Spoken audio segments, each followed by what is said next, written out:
मान लीजिए पहला प्रश्न दिया है कि 41 फ़ारेनहाइट को सेल्सियस और केल्विन दोनों में बदलना है ना। केल्विन में बदल दीजिए और किसमें, सेल्सियस में। कल हम यही पढ़ाए थे। तो इसके लिए केवल बस एक फार्मूला आपको याद करना है, कौन सा, C बटा के 5 बराबर F माइनस 32 बटा के 9 बराबर K बटा में 5। जिसका पूछा रहेगा उसको लेंगे और जिसका दिया रहेगा उसको लेंगे। जैसे आपको देखिए फ़ारेनहाइट का मान दिया है ना, F का मान, तो इसको लेना जरूरी है। फिर किसमें पूछा है, सेल्सियस में, तो इस वाले को लेना जरूरी है। क्यों, क्योंकि यहाँ पे C है, तो इन दोनों से काम हो जाएगा हमारा। C बटा के 5 बराबर, अब F की जगह यहाँ 41 रख देंगे। देखिए अब इसका इसमें गुणा कर दें तो ये हो जाएगा 9C, ये इसमें हो जाएगा तो 5 गुणे 41 में से घटा देंगे 32 तो 9 आएगा। कितना आएगा, C का मान बताना है तो 5 गुणे 9 बटा में 9, ये 9 यहाँ चला जाएगा तो 9 एकम 9, 9 एकम 9, तो 5 एकम 5 डिग्री सेल्सियस।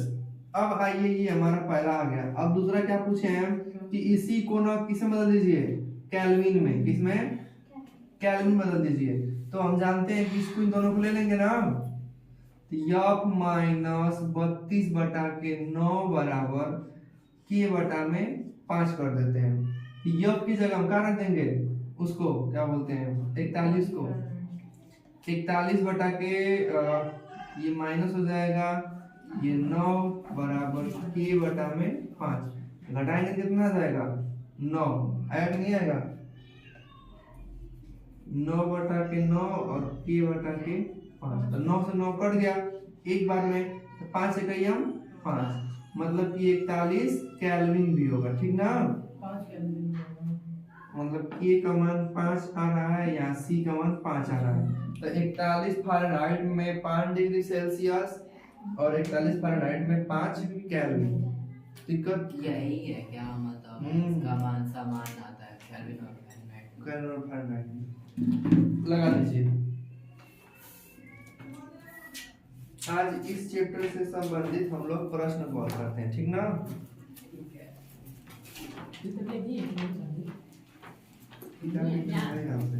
आप लोग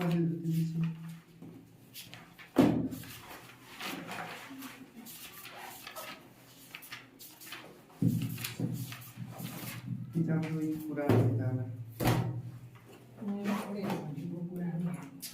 चलिए लिखिए, हम बोल रहे हैं, आप लोग लिखिएगा और उसका विकल्प भी बोलेंगे, आप लोग बताएंगे, जो नहीं आएगा हम बताएंगे।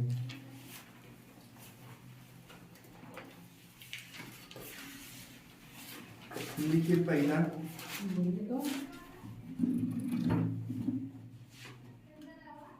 निम्नलिखित में से द्रव्य नहीं है,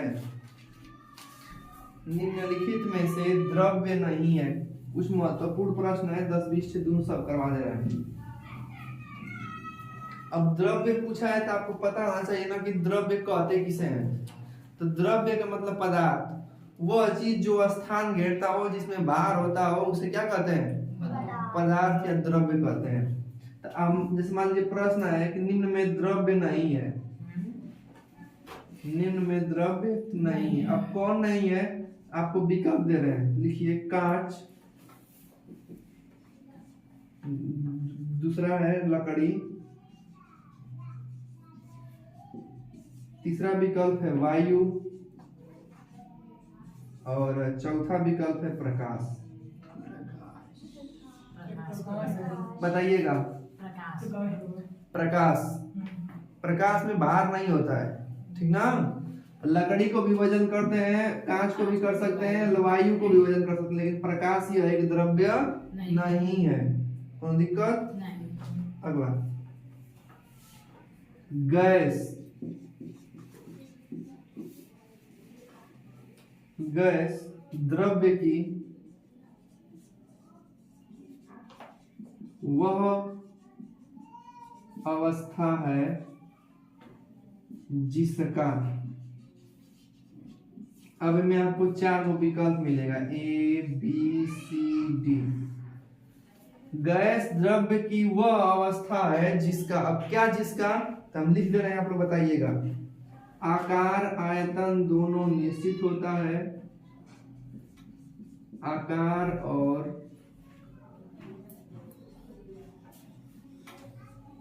क्या होता है, निश्चित होता है।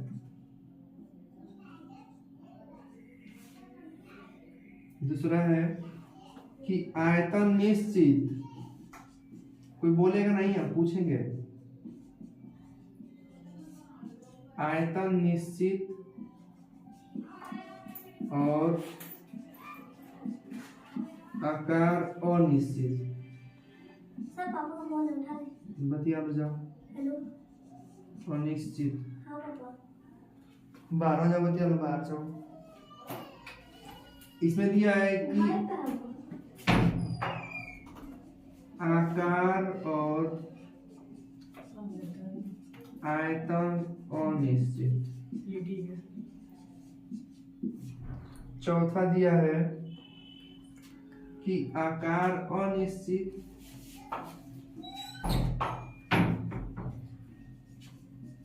आकार अनिश्चित लेकिन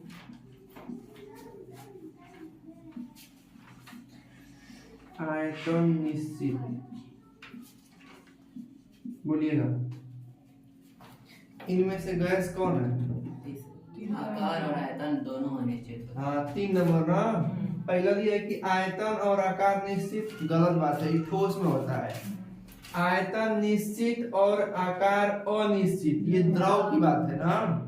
लेकिन आकार एवं आयतन दोनों अनिश्चित, ये क्या हो जाएगा, गैस। अर्थात सी नंबर क्या हो जाएगा, बिल्कुल सही है। लिख लिए आप लोग, ठीक है।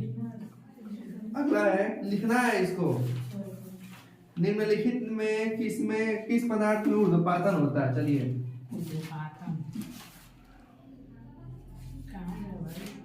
निम्न में किसमें ऊर्ध्वपातन की क्रिया होती है?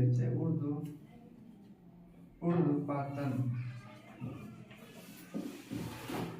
होता है। जब पढ़ाए तो बताए थे आपको किसमें होता है। पहला है नमक, दूसरा है आपका सोडियम क्लोराइड,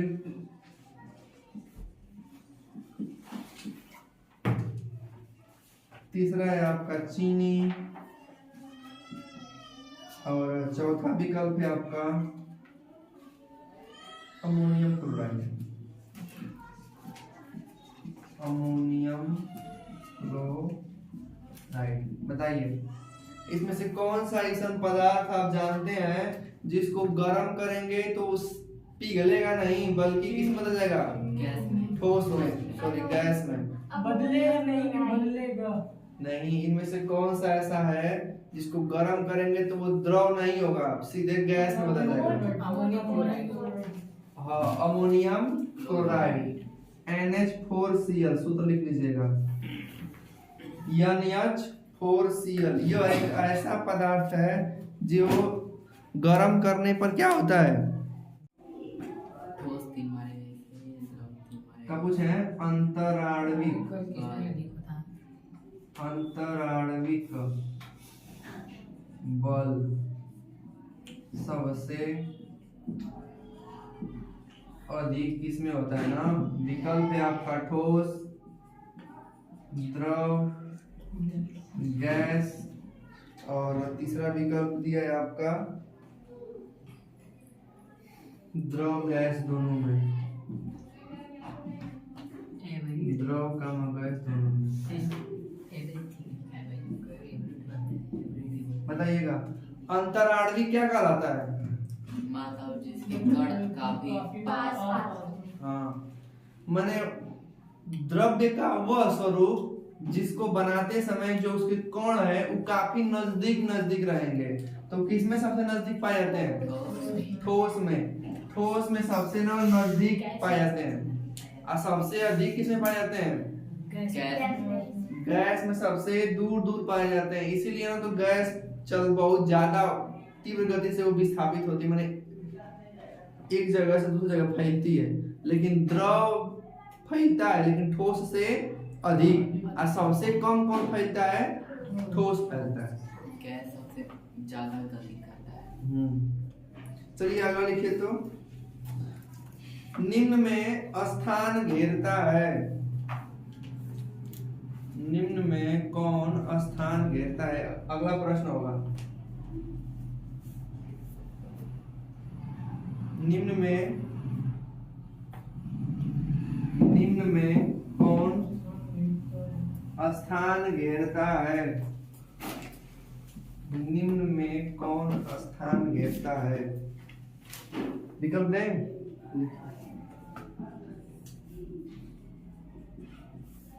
कौन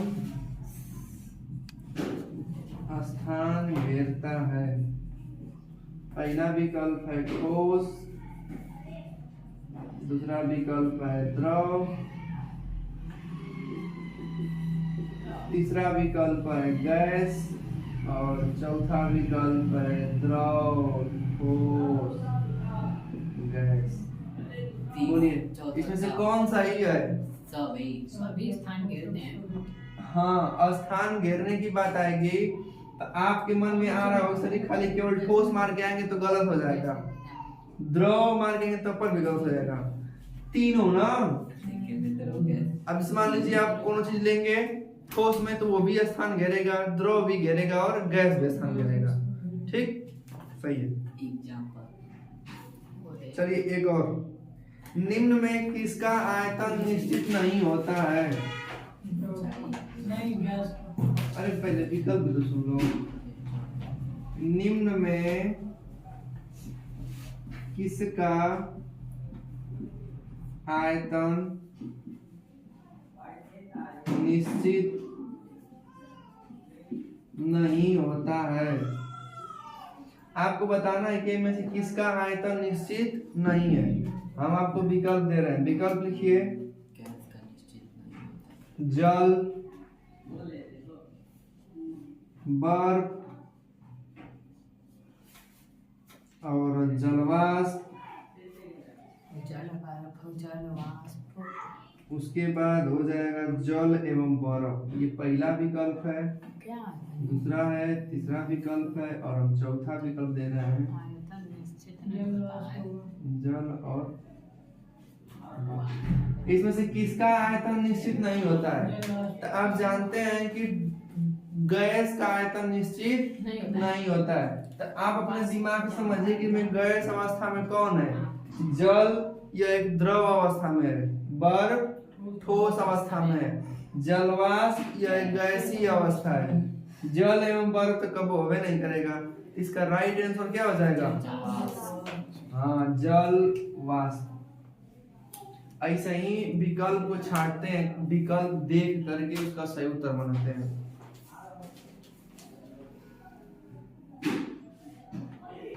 चलिए एक प्रश्न। आकृति तथा आयतन दोनों निश्चित होते हैं। विकल्प को लिखा गड़बड़ा जाएगा तुम लोग। आकृति एवं आयतन, आकृति एवं आयतन दोनों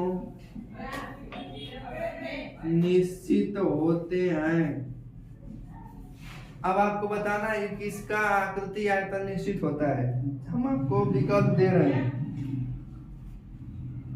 वायु,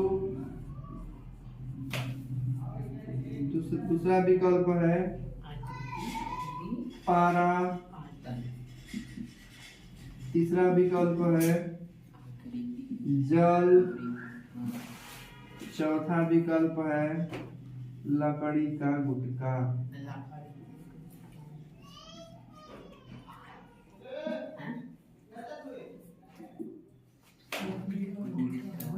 आकृति भी इसका फिक्स होगा और आयतन भी फिक्स होगा। तो देखा, वायु तो कबो नहीं होगा क्योंकि वायु गैस है। पारा कबो नहीं होगा क्योंकि द्रव अवस्था में रहता है। जल ये भी द्रव है। तो अब एक ही चीज बच जाता है कि लकड़ी का गुटका। गुटखा होता है, गुटका खाए वाला नहीं, गुटका। सब बहुत खुश है गुटका लिखने में सर जी। गुटका माने टुकड़ा की बात कर रहा है, टुकड़ा। ये लकड़ी का टुकड़ा है। लकड़ी का टुकड़ा आप काट के रखेंगे तो उसका आकार भी फिक्स है और उसकी आयतन भी फिक्स है। तो इसका सही विकल्प क्या हो जाएगा? कितना प्रश्न हो गया? 5 6 छगो 2 लिख दो। चलो लिखो, देखते हैं आपको पढ़े हो तुम लोग, देखिए समझ में आ रहा है कि नहीं। लिखिए, निम्न में से कौन सही है? निम्न में कौन सही है? निम्न में कौन सही है? हम विकल्प देंगे, आप लोग बताइएगा कि किसका संबंध सही है, लिखे हैं किसका गलत है। गलत तो कूले होगा, उनमें से खाली एगो सही होगा, बताइएगा कौन सही है। ये बताइए कि वाष्पीकरण जो होता है,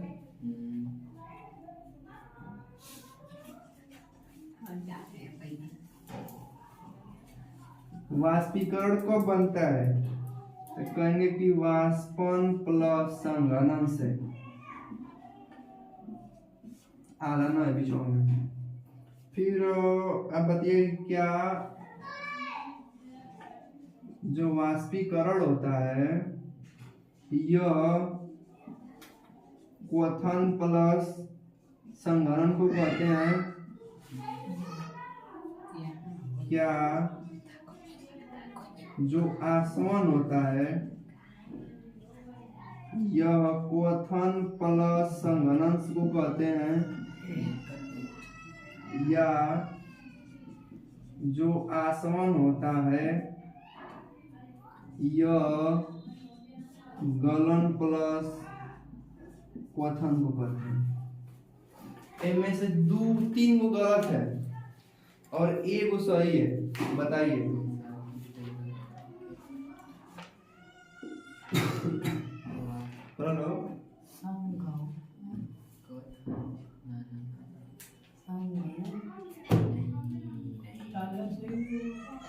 तीसरा नंबर सही है।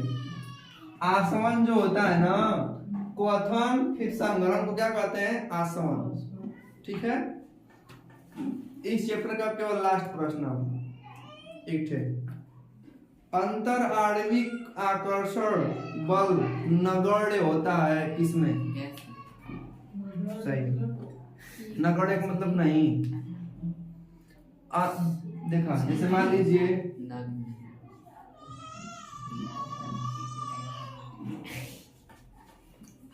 प्रश्न लिखने से पहले ही जवाब आ गया, हम बता दें आप लोग को। देखिए, ये हमारा ठोस प्रकृति है, ये द्रव है और ये कैसा है? गैस है। एक होता है अंतर आणविक आकर्षण बल, एक होता है अंतर आणविक दूरी। जैसे 2 अणुओं के बीच में लग रहा है तो उसे कहते हैं आणविक बल। अंतर माने बीच में, क्या मतलब सभी क्या बोले? 2 अणुओं के बीच में बता रहे हैं। अंतर आणविक एक बल होता है, एगो अंतर आणविक दूरी होता है। आप बताइए, देखा, अच्छा कौनो चीज आपस में बहुत नजदीक नजदीक कब सट के रहेंगे? जब उसको एक दूसरे के बीच ज्यादा बल लगेगा। सबसे ज्यादा सटे हुए हैं, इससे दूर दूर है, आई सबसे दूर दूर है, अर्थात इसमें अंतराणविक बल सबसे ज्यादा, इसमें ठोस में, तबे नहीं नजदीक नजदीक है सब। आप तनी सा इससे कम तो कह देंगे इससे कम ना द्रव में, किसमें है? और सबसे कम किसमें है? गैस में। अब देखिए, गैस को कोनो बल रोक के रखने वाला नहीं है, इसीलिए वो चारों दिशाओं में फैल जा रहे हैं सब। द्रव को थोड़ा बहुत रोक के रखते हैं सब, इसके बल, आणविक बल जो होते हैं, लेकिन ठोस को तो एकदम में जकड़ के रखते हैं सब, हिलने डुलने नहीं देते हैं सब। अब आणविक दूरी देखिए, अब जिसके बीच बल कम है ज्यादा फैलेगा, और जब ज्यादा फैलेगा तो दूरी ज्यादा होगी। देखिए इसमें दो अणुओं के बीच में दूरी कम है कि ज्यादा, कम है। तो देखा इसका जस्ट उल्टा चलता है, अगर आणविक दूरी कहेगा तो सबसे ज्यादा गैस में पाई जाती है। देखिए गैस के अणु यहाँ दूरी गैस कितना, तो सबसे दूर कौन होता है, गैस, उसके अंदर आणविक दूरी सबसे ज्यादा पाई जाती है। फिर इससे तनी से कम, देखिए इसके बीच में थोड़ा सा गैप है ना, लेकिन इसकी अपेक्षा कम है तो द्रव में। और अब ठोस के बीच में तो तनको नहीं दूर, एकदम में नगड़े थोड़ा थोड़ा है, एकदम हल्का चिपक गया है, तो सबसे कम किसमें हो गया, ठोस में। इस बात को आप लोग ऊपर लिख लीजिएगा। इस प्रकार से ये चैप्टर पूरा करके समाप्त होता है ना। इस चैप्टर से अब आपका जो भी सवाल आएगा आप लोग बना लेंगे, ठीक।